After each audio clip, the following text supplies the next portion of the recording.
Pois bem, meus amigos, estamos de volta aqui no canal Você e Deus. Eu sou o Marcelo e com mais este vídeo para abençoar a tua vida, com mais uma reflexão bíblica a respeito da pura, verdadeira e santa palavra de Deus.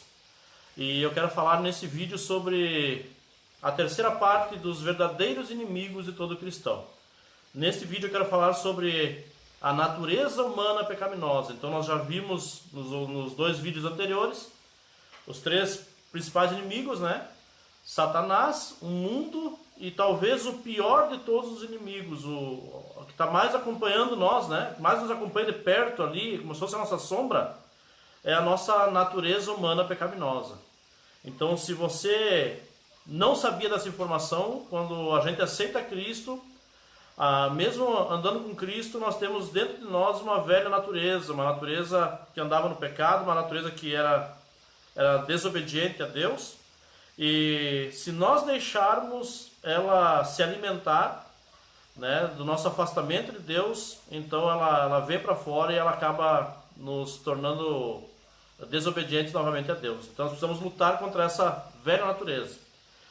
Para falar sobre isso, eu quero compartilhar com você um texto que está em Romanos capítulo 7, versículos 14 a 25, que diz o seguinte: o apóstolo Paulo fala sobre essa luta interior do cristão, que todo cristão passa, né? Em fazer a vontade de Deus e lutar contra os desejos da carne, da natureza humana pecaminosa. Ele diz o seguinte, ó: o problema não está na lei, pois ela é espiritual e boa. O problema está em mim, pois sou humano, escravo do pecado. Não entendo a mim mesmo, pois quero fazer o que é certo, mas não o faço.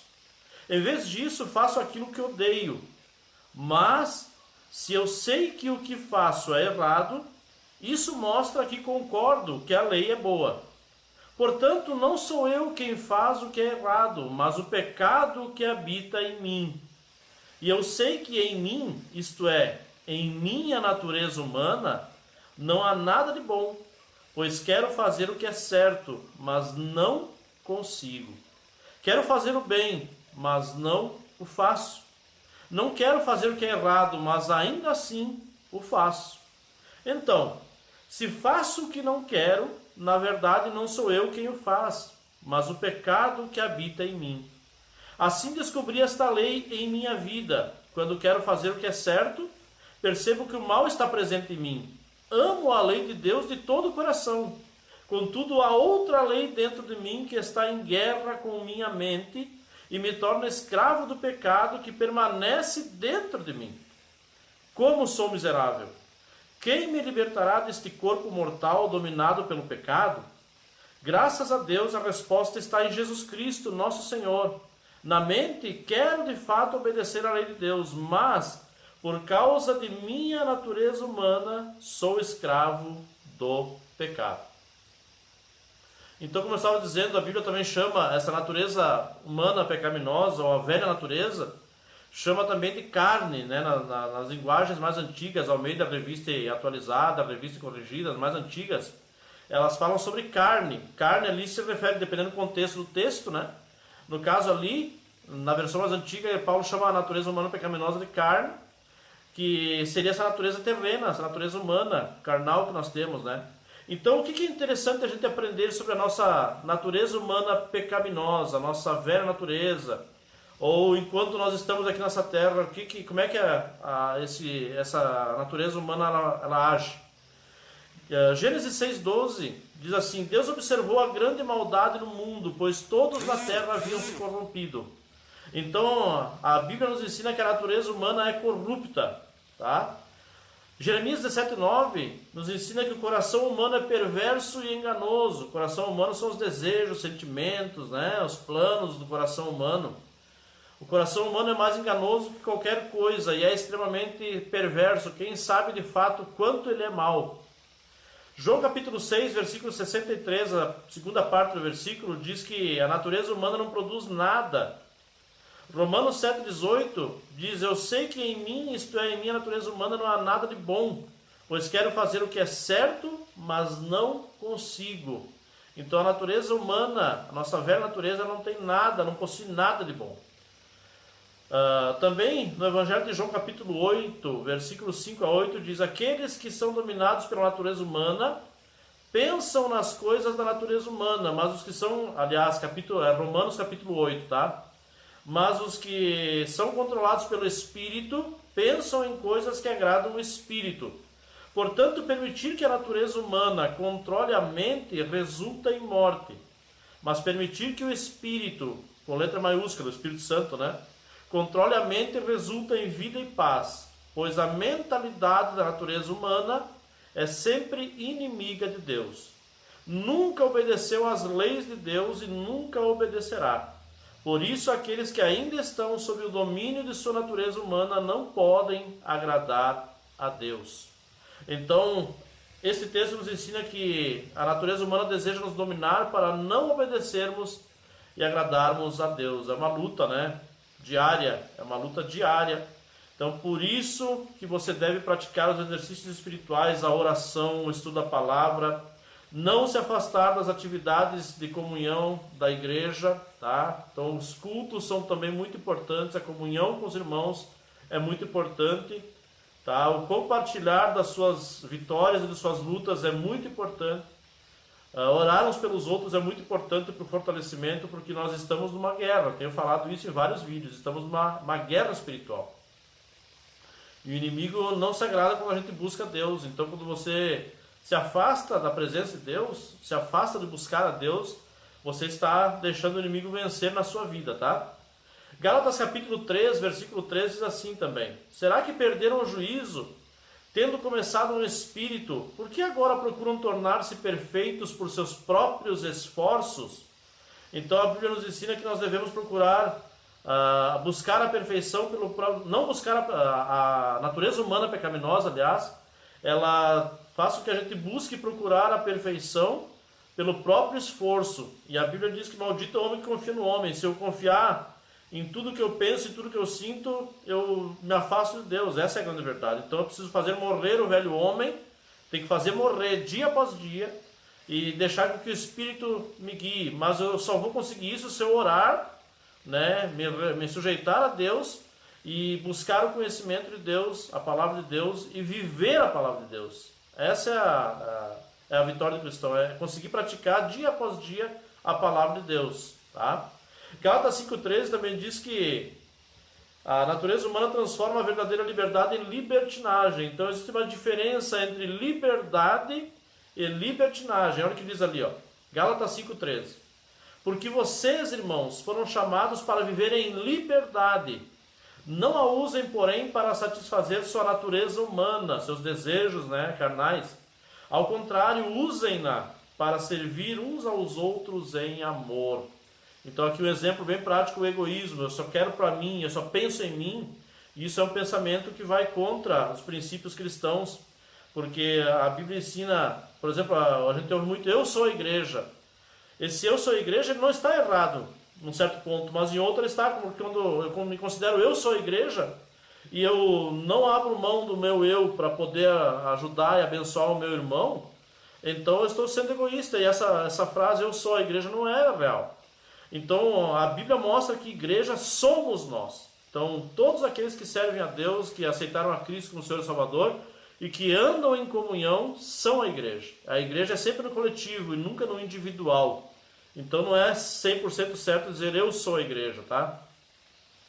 E aqui na questão da liberdade, a liberdade é quando eu tenho liberdade para tomar certas decisões, desde que essas decisões não venham contra, né, os mandamentos de Deus. Elas não firam os mandamentos de Deus, tá? Então isso é liberdade. A libertinagem é quando eu faço o que eu quero, como eu quero, onde eu quero e com quem eu quero e não presto conta para ninguém. Isso é libertinagem, tá? Eu pratico os desejos da minha velha natureza. Isso é libertinagem. Gálatas 5,17 também nos ensina que a velha natureza ela faz oposição direta à vontade do Espírito de Deus, tá? A natureza humana deseja fazer exatamente o oposto do que o Espírito quer, e o Espírito nos impele na direção contrária àquela desejada pela natureza humana. Essas duas forças se confrontam o tempo todo, de modo que vocês não têm liberdade de pôr em prática o que intentam fazer. Também em Gálatas 6, versículos 7 e 8, diz: não se deixe enganar, ninguém pode zombar de Deus, a pessoa sempre colherá aquilo que semear. Quem vive apenas para satisfazer sua natureza humana, colherá dessa natureza ruína e morte. Então a natureza humana pecaminosa, ela leva a pessoa a colher a ruína e morte, tá? Porque a pessoa pratica aquilo que corrompe a sua vida, tá? 1 João 2,16 diz: porque o mundo oferece apenas o desejo intenso por prazer físico, o desejo intenso por tudo que vemos e o orgulho de nossas realizações e bens. Isso não provém do Pai, mas do mundo. Então a natureza humana pecaminosa leva-nos a desejar os prazeres pecaminosos deste mundo. É aquilo que eu falei num outro vídeo. Por que nós, seres humanos, pecamos? Por que nós desobedecemos a Deus? Pela cegueira espiritual, né? Porque nós estamos debaixo do pecado. E aos cristãos que pecam constantemente, os pecados habituais, né? Uma outra realidade é que o pecado ele é prazeroso para a nossa natureza humana pecaminosa, ele é prazeroso, por isso que volta e meia também os cristãos também acabam pecando, né? Então nós precisamos lutar, e eu falei, né, que nós precisamos, é uma luta contra a carne, da carne contra o espírito. Então nós precisamos estar em constante busca da presença de Deus, muita oração, a entrega do nosso eu diante de Deus, a sujeição da nossa personalidade, do nosso temperamento diante de Deus, né? A busca do conhecimento da palavra, o exercício da palavra de Deus é muito importante. Então nós temos que estar nos vigiando. Nós não precisamos que um pastor venha nos cobrar, nós não precisamos que qualquer outra pessoa venha nos cobrar. Se nós temos a sinceridade e a humildade no nosso coração e temos uma percepção do falar do Espírito de Deus, então na medida em que vamos conhecendo a vontade de Deus, o Espírito vai nos mostrando, né, aquilo que nós devemos mudar. Então por isso que o Evangelho verdadeiro ele é uma mudança de vida, tá? Não é uma mudança de religião, não é uma mudança de placa de igreja, ele é uma mudança de vida. Esse é o verdadeiro Evangelho, metanoia, é arrependimento, é transformação, tá? Então nós temos também por último os desejos da carne. Como é que eu sei que eu estou agindo pela velha natureza humana? Então lá em Gálatas capítulo 5, a partir do versículo 19 a 21, nós temos ali várias obras da carne, ou seja, várias obras resultados da velha natureza, da natureza humana pecaminosa. Então quando nós estamos praticando aquilo ali, nós estamos na velha natureza, tá? Então por isso que ele disse para você, que lá no início dessa mensagem, que o mundo, a Bíblia diz que qual é a fé que vence o mundo? A nossa fé em Jesus, tá? Então com a fé em Jesus nós vencemos o mundo. Satanás, a Bíblia diz aqui que nós devemos nos sujeitar a Deus e resistir ao diabo e ele fugirá de nós. Mas aqui Paulo fala que no seu espírito ele deseja fazer a vontade de Deus, mas existe uma força nos seus membros, nos seus braços, que faz com que ele não obedeça à vontade de Deus. Esse é o pecado, é a velha natureza humana que vive lutando contra as coisas do Espírito, tá? Então por isso que talvez o maior inimigo que eu e você como cristãos temos, é a nossa velha natureza humana sempre querendo vir à tona, sempre querendo se sobressair sobre as coisas do Espírito de Deus, tá? Então ciúme, inveja, amargura, rancor, ódio, cólera, ira, gritarias, blasfêmias e todas estas coisas, elas contribuem para que a gente se afaste de Deus e a nossa velha natureza venha para fora, tá? Irai-vos e não pequeis, não se põe o sol sobre a vossa ira, nem deis lugar ao diabo, tá? Então a Bíblia não diz que a gente não vai ficar indignado. Irai-vos, então pode acontecer em algum momento a gente ficar indignado com alguma coisa, irado com alguma situação, mas não pequem, né? Até ali, a gente deve se cuidar para não pecar e deve também não dar lugar ao diabo, né? Deixar ele botar os pensamentos mais terríveis na nossa mente, no nosso coração e fazer com que a gente bote em prática isso, porque isso não agrada a Deus e isso contribui para o nosso afastamento de Deus. Que esta palavra possa abençoar a tua vida, que esta palavra possa servir para você de livramento, de libertação, de fortalecimento. Nos ajude compartilhando, nos ajude deixando seu like no vídeo e compartilhando com o máximo possível de pessoas este vídeo. E também não se esqueça de se inscrever no canal, assim você nos ajuda aos vídeos a serem reconhecidos como vídeos